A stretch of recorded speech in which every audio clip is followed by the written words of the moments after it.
Começa agora um programa que traz tudo sobre o livro mais lido em todos os tempos. Apresentamos O Som do Livro.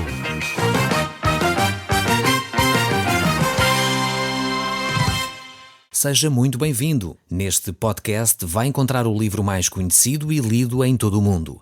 Vamos levá-lo numa viagem pela história da humanidade. Este é um audiolivro para si, para a sua família e sociedade em geral. Contextualização e comentários de Paulo Chaveiro. Eu sou Paulo Chaveiro e nós hoje estamos a olhar para a carta que o apóstolo Paulo escreveu aos Tessalonicenses. E eu creio que de facto esta foi uma carta fantástica, que trouxe revelação e crescimento espiritual àqueles cristãos em Tessalónica. Temos só que recordar que o apóstolo Paulo teve muito pouco tempo com estas pessoas nesta cidade, aproximadamente um mês, e o crescimento espiritual dos habitantes desta cidade, de Tessalónica, foi espantoso. Eles realmente ouviram o Evangelho de Jesus Cristo, aceitaram a mensagem da salvação e deixaram o Espírito Santo trabalhar no seu coração, e em 3 semanas, aproximadamente um mês no máximo, de facto a vida e a cidade foi transformada. Transformada porque o Espírito Santo estava a agir na vida daquelas pessoas. Algum tempo depois ainda ficou Silas e Timóteo e eles regressaram com algumas perguntas. Perguntas que os cristãos tinham acerca da sua vida cristã. E por isso é necessário que o apóstolo Paulo então escreva esta epístola à igreja de Tessalonicenses. São perguntas que de alguma forma revelam já uma maturidade espiritual tremenda. Alguns de nós provavelmente só questionamos estes assuntos já após 10, 15, 20 anos de vida cristã. E estas pessoas, ao fim de poucos meses de conhecerem a Cristo, levantam logo questões sérias sobre a vinda de Cristo. Como é que, se nós morremos, então depois como é que ressuscitamos? Coisas deste género, sobre a eleição. O apóstolo Paulo volta-lhe a falar dos 3 grandes alicerces da vida cristã, que isto quase dava para fazer um concurso daqueles que aparece na televisão, não é? Quais são os 3 grandes alicerces da vida cristã? E a resposta correta é fé, amor e esperança. Então, realmente isto daria para fazer aqui um concurso perguntando quais são os 3 alicerces da fé cristã. E realmente é estes que o apóstolo Paulo vai estabelecer de novo. A fé leva-nos de volta à cruz, leva-nos a perceber que as nossas obras, os nossos pecados foram perdoados na cruz e as nossas obras não compram os favores de Deus. Isto é fé. A fé leva-nos de volta ao sacrifício de Jesus Cristo. Depois aqui o apóstolo Paulo desenvolve ainda esta questão do amor sacrificial. Deve ser esta a motivação base de cada um de nós ao servir a Deus e ao próximo. Se as nossas motivações não são o amor, são talvez o protagonismo, são o querer ser reconhecido, são outra coisa qualquer, o orgulho, enfim, então essa não é a motivação certa para servir a Deus. A motivação certa para servirmos a Deus deve ser o amor sacrificial. Nós devemos estar dispostos a amar de uma forma sacrificial, assim como Jesus o fez. E depois ele aponta-nos para o futuro. Falou-nos da fé, falou-nos do amor sacrificial e agora vai falar acerca da esperança paciente. Já a esperança é por si própria um sinónimo quase de paciência, mas ele desafia-nos a ter uma esperança paciente, ou seja, não é uma esperança qualquer, uma esperança é de facto fundamental tê-la, mas tem de ser uma esperança que nos conduz à paciência. E a esperança é um dos grandes motores que impulsiona uma sociedade a se desenvolver. Quando nós não percebemos isto, realmente o povo perece, a alma de um povo vai definhando. E o nosso ex-presidente da República, Jorge Sampaio, entendeu isso há algum tempo atrás, alguns anos atrás, quando ele declarou que o nosso povo estava numa depressão coletiva. Porquê? Porque faltava esperança. A população estava desanimada, já não confiamos nos grupos político-partidários. Percebemos que, afinal de contas, o partido A, B ou C tem muito poucas soluções a apresentar para o país, não resolvem problemas fundamentais da nossa sociedade, como a corrupção, os problemas da justiça, os problemas do ensino, os problemas da saúde. Muda-se os governos e basicamente as coisas não alteram grande coisa. E a população perdeu a esperança. A esperança, de facto, é fundamental, é aquilo que anima o povo a continuar.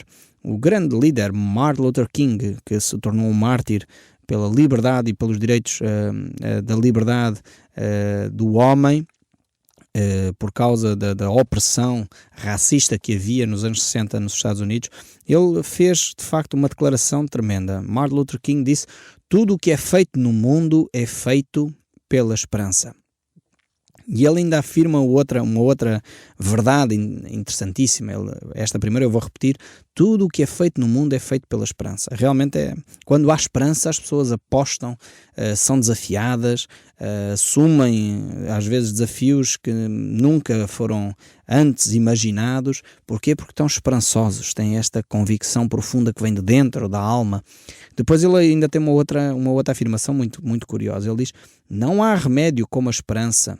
Não há doença maior, nem castigo que seja tão poderoso como a esperança de uma manhã melhor. Ou seja, não há nada que possa deitar abaixo uma esperança de uma manhã melhor. Quando as pessoas têm esta convicção, amanhã de facto vai ser melhor.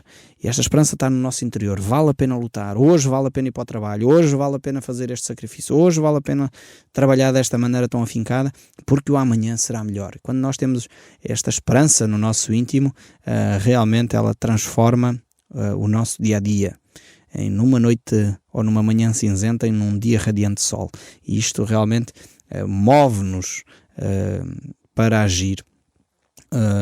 Um outro senhor, Sófocles, eu não sei se estou a pronunciar bem o nome deste senhor, é um homem que nem acreditava muito em Deus, mas ele dizia acerca da esperança: é a esperança que mantém a maioria da humanidade. E esta é uma verdade tremenda. Realmente a esperança que mantém as pessoas a caminhar no seu dia-a-dia. E o apóstolo Paulo, percebendo isto, então ele fala destas 3 grandes virtudes, destas 3 grandes bases do cristianismo. Já agora pergunto de novo: quais são? Exatamente. A fé, o amor e a esperança. São essas mesmas, estas 3 grandes virtudes do cristianismo.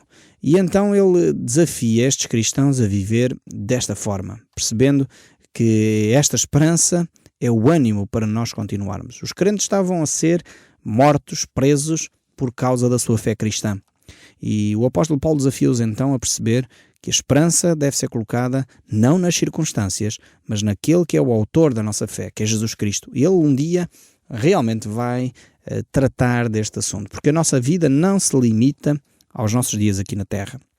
E é por isso que os cristãos em qualquer sociedade, cristãos genuínos que vivem uma fé cristã viva, muitas vezes são uma ameaça. As pessoas sentem-nos como uma ameaça, porque os cristãos de alguma forma não têm nada a perder, querem fazer valer os seus valores, como a verdade, a honestidade, valores como a sinceridade, a fidelidade, e muitas vezes as pessoas não percebem porque é que eles são tão agarridos com esses valores.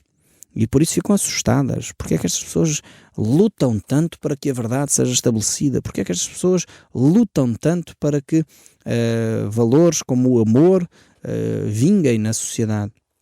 E isto assusta as pessoas. E é por isso que, ao longo da história da humanidade, os cristãos têm sido tão perseguidos. Porque há uma batalha, claramente uma batalha espiritual, que Satanás não quer que os cristãos ganham, que a luz prevaleça. E por isso ele tenta matar os cristãos, pensando que dessa forma os vai conseguir calar. Mas a esperança que está em nós é maior. E infelizmente nós olhamos desde o início do cristianismo, logo com Jesus crucificaram Jesus pensando que o poderiam calar. E foi o poder de Deus que o ressuscitou de entre os mortos, trazendo uma esperança ainda maior àqueles que são cristãos hoje. Depois, no primeiro século, segundo século, e aqui o apóstolo Paulo está a escrever para uma comunidade que estava a viver esta realidade da perseguição, estavam a ser já mortos, alguns deles. Ele próprio, como ainda antes de encontrar Jesus, ele fazia isso, ele levava os cristãos para as prisões. Portanto, Paulo conhecia bem esta realidade. Depois ele próprio já tinha experimentado em Filipos o ser preso por causa de Cristo, o ser chicoteado por causa de Cristo. Então ele não estava a falar de cor. Ele sabia perfeitamente o que é estar com a sua fé alicerçada na pessoa e na vinda de Cristo. Mesmo quando ele estava preso em Filipos, ele entoava cânticos lá na prisão, de tal forma que o carcereiro chegou a conhecer a Jesus pelo testemunho do apóstolo Paulo lá naquela prisão. Realmente o apóstolo Paulo não tinha uma fé enfim, só da teoria. Não, ele era um homem prático, um homem que já tinha vivido e por isso podia falar com autoridade. Era um homem que tinha autoridade nesta experiência. Ele poderia ter dito, bem, eu sofri tanto em Filipos, em Tessalónica, não vou falar tão abertamente das verdades espirituais, senão vou outra vez preso.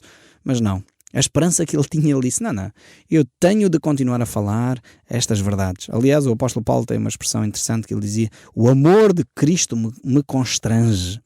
Esta ideia de constrange, talvez para o português não tem todo o sentido que tem no original grego, mas é a ideia, o amor de Cristo me espreme, me empurra, me impulsiona, eu não tenho uma alternativa. É o que ele quer dizer com este amor de Cristo me constrange. E o constrangia a falar da fé que ele tinha em Jesus Cristo. Como seria ótimo se nós vivêssemos um cristianismo desta forma. Um cristianismo que nos empurra a falar do amor que Deus tem por nós. Um cristianismo que nos empurra a dizer, eu tenho esta experiência com Deus, eu não me posso calar porque Deus é tão vivo no meu dia-a-dia que eu não posso ficar calado. Porque Ele mudou a minha situação. Ele transformou a minha vida de um alcoólico para uma pessoa sã. Ele transformou o meu casamento de um caos para uma vida harmoniosa. Ele transformou a minha vida com os meus filhos e a relação profissional. E nós poderíamos testemunhar. O problema é que muitas vezes nós não conseguimos ver aquilo que Deus está a fazer à nossa volta. Somos tão cegos espiritualmente que nem conseguimos entender aquilo que Deus está a fazer à nossa volta. Dou graças a Deus porque muitos milhares de ouvintes estão a ver o que Deus está a fazer. Alguns têm tido a disponibilidade de telefonar e eu agradeço imenso a todas aquelas pessoas que nos têm telefonado e escrito a contar as maravilhas que Deus está a operar na vossa vida. E há bem pouco tempo recebemos alguns telefonemas nesse sentido. Pessoas que têm estado a ouvir o nosso programa no Algarve, pessoas que têm estado a ouvir o nosso programa no Alentejo, em Aveiro. Dou graças a Deus pelos cristãos de Aveiro que nos têm telefonado e escrito, por esses casais pelo país fora que estão a ser abençoados pela palavra de Deus. Me recordo só aquela família que nos telefonou, em que a esposa falava de transformação que está a acontecer no coração do seu marido. Eu dou graças a Deus por isso. É de facto tremendo ouvir estas boas novas do Evangelho. Isto são as boas novas do Evangelho. Também aquele senhor que estava-nos a telefonar porque já não tinha mais esperança. A sua esposa estava a sofrer de uma forma tremenda ataques satânicos. E ele telefonou-nos porque falou com o padre da paróquia que não lhe deu solução.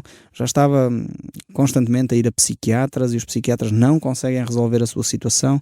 Ele telefonou-nos para encontrar uma esperança. Eu espero sinceramente que tenha encontrado essa esperança na palavra de Deus. Deus veio, Cristo Jesus veio para nos libertar. E o apóstolo Paulo estava muito consciente disso. É por isso que ele escreve aqui esta carta aos Tessalonicenses de uma forma tão enfática. Vejamos então o que ele diz aqui no verso 4 e depois iremos comentar este verso 5 também fantástico que ele tem aqui. Diz assim o verso 4 desta primeira carta aos Tessalonicenses do capítulo 1. Reconhecendo, irmãos amados de Deus, a vossa eleição. Paulo começa aqui por falar de um assunto extremamente difícil com estes cristãos novos. Eles tinham-se convertido há bem pouco tempo, talvez no máximo uns 6 meses ou 1 ano no máximo, e ele está aqui a falar sobre eleição. Eu não vou perguntar porque não dá para fazer esta sondagem aqui pela rádio, mas quantas pessoas já ouviram falar de eleição nas suas comunidades cristãs? Pelo país fora temos milhares de ouvintes, diariamente ouvem os programas connosco, e quantas pessoas já ouviram falar sobre eleição? Se calhar muito poucas, se calhar uma centena. Realmente este é um assunto que o apóstolo Paulo começa logo por trabalhar com os cristãos em Tessalónica. Não esperou que eles fossem fazer o seminário. Algumas pessoas só ouvem falar de eleição quando vão para o seminário. E aí é que começam a debater esta questão, se é eleição, se é predestinação, se há livre-arbítrio, não há livre-arbítrio, como é que não é. O apóstolo Paulo, com uma grande naturalidade, ele vai falar sobre isto. Ele falou também, na carta que ele escreve aos Efésios, no capítulo 1, verso 4, ele diz assim como nos escolheu nele, antes da fundação do mundo, para sermos santos e irrepreensíveis perante ele e em amor. E em amor, e ele segue, o verso 5 de Efésios é fantástico. Nós estamos a estudar no grupo familiar onde eu estou, estamos a estudar esta carta de Efésios e realmente é tremenda, tem ensinos profundos para o nosso no nosso dia-a-dia, o nosso viver. Mas aqui, voltando a esta questão, Deus nos escolheu nele, antes da fundação do mundo. Eu creio que a primeira questão que se levanta logo sobre este assunto é a nossa concepção de Deus. O apóstolo Paulo fala sobre a eleição de uma forma tão natural porque ele tinha claramente explicado quem Deus era. E os tessalónicos tinham isto bem arrumado na sua cabeça. O nosso problema hoje sobre a questão da eleição é que nós não conhecemos quem Deus é. E é por isso que a eleição faz-nos tanta confusão. Se nós conhecêssemos o caráter de Deus, provavelmente este assunto não era assim tão complicado. A eleição tem a ver com o facto, como eu li agora em Efésios, o facto de Deus nos escolher antes da fundação do mundo. Deus nos escolheu para quê? A questão é esta, a primeira.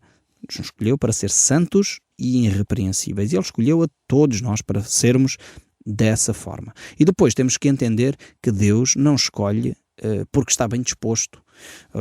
Às vezes, quando nós pensamos na eleição, pensamos assim: os seres humanos estão todos numa fila, assim, encostados à parede, e Deus agora, porque está bem disposto, escolhe aquele porque tem uma camisola vermelha. E o outro que tem uma camisola azul também escolhe.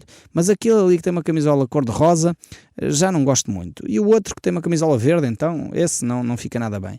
E Deus vai escolhendo as pessoas porque está bem disposto ou mal disposto, porque gostou da cara dele ou não gostou. Isto não tem nada a ver com a eleição, como é óbvio. A nossa concepção da eleição ou aquilo que nós pensamos sobre a eleição, revela muito mais sobre o que nós conhecemos de Deus do que outra coisa.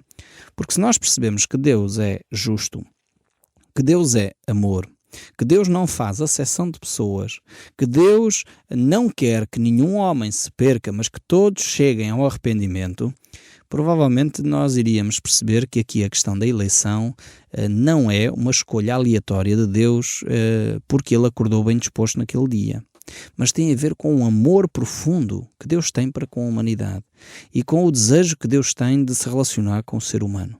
Quando nós percebemos que Deus é soberano, Deus é o Criador, Deus é tudo aquilo que nós muitas vezes conhecemos os conceitos, mas sabemos muito mal o que eles querem dizer, quando nós percebemos isso acerca de Deus, provavelmente este assunto da eleição é tão natural, tão tranquilo, como foi aqui para os tessalónicos. Realmente o apóstolo Paulo toca neste assunto como se fosse um dado adquirido. E no fundo esta questão da eleição, quando nós entendemos quem Deus é, torna-se realmente um assunto tranquilo, um assunto que não tem qualquer problema para nós, porque nós entendemos quem é o Senhor e quem nós somos. E a partir daí as coisas ficam arrumadas no seu devido lugar. Mas o apóstolo Paulo não fica por aqui. Vejamos ainda o verso 5. O verso 5 diz assim: porque o nosso evangelho não chegou até vós tão somente em palavras, mas sobretudo em poder, no Espírito Santo e em plena convicção, assim como sabeis ter sido o nosso procedimento entre vós e por amor de vós. Aqui temos algo, mais uma vez, todas estas palavrinhas são de facto umas palavras tão ricas que é difícil para mim não as comentar. Mas chegamos aqui a este capítulo 1, verso 5, e o apóstolo Paulo vai dizer que o evangelho não chegou aos tessalónicos somente por palavras, mas em poder. O que é que ele quer dizer com isto? O que ele quer dizer, em primeiro lugar, é que o evangelho de Deus transforma as vidas. Ou seja, o poder de Deus, o maior poder que alguma vez está disponível para a humanidade é a possibilidade de nós nascermos de novo, a possibilidade de termos uma nova oportunidade na nossa vida. Quantas e quantas pessoas que me ouvem neste momento gostariam de recomeçar tudo de novo, dizer: estou cansado desta vida, as coisas não funcionaram bem até aqui, eu preciso de um novo nascimento, preciso de uma nova oportunidade. E Deus quer dar essa nova oportunidade. Este é o maior milagre, este é o maior poder disponibilizado pela parte de Deus para a humanidade. E é isto que o apóstolo Paulo está a dizer. Na medida em que as pessoas ouvem o evangelho, ouvem a palavra, elas não ficam por aí. O poder de Deus é disponibilizado para que as pessoas possam ser transformadas. Então as pessoas não ficaram só com as palavras.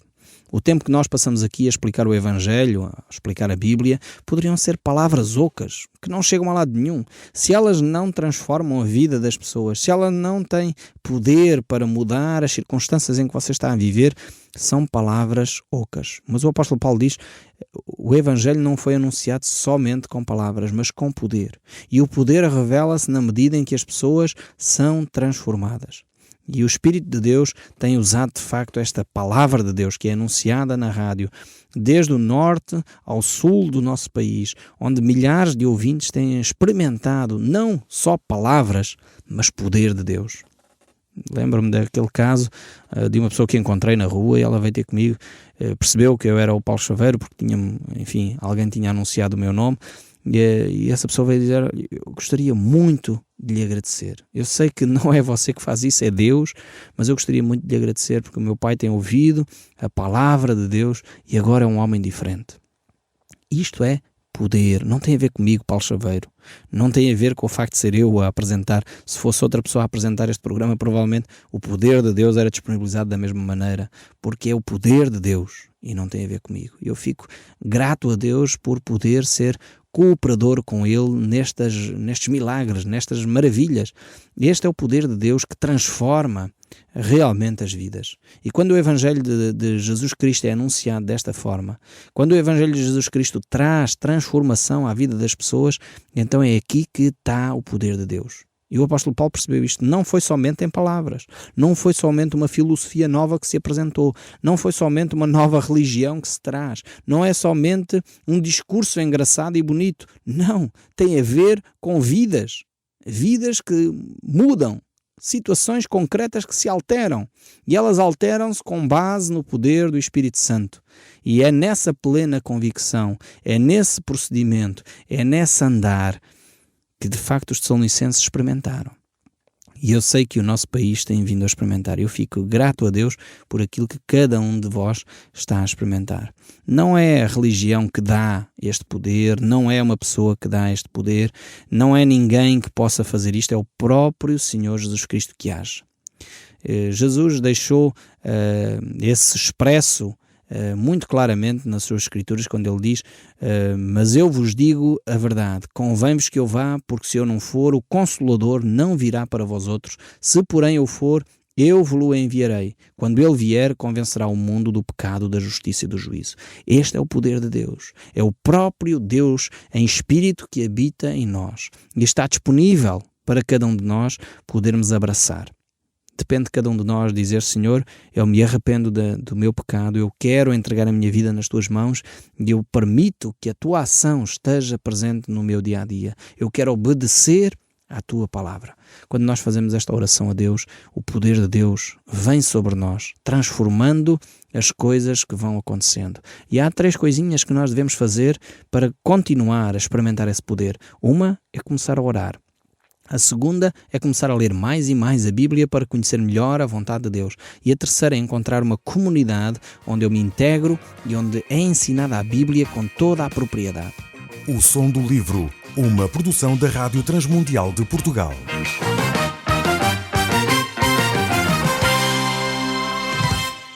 RTM. Conhece todos os nossos programas em rtmportugal.org.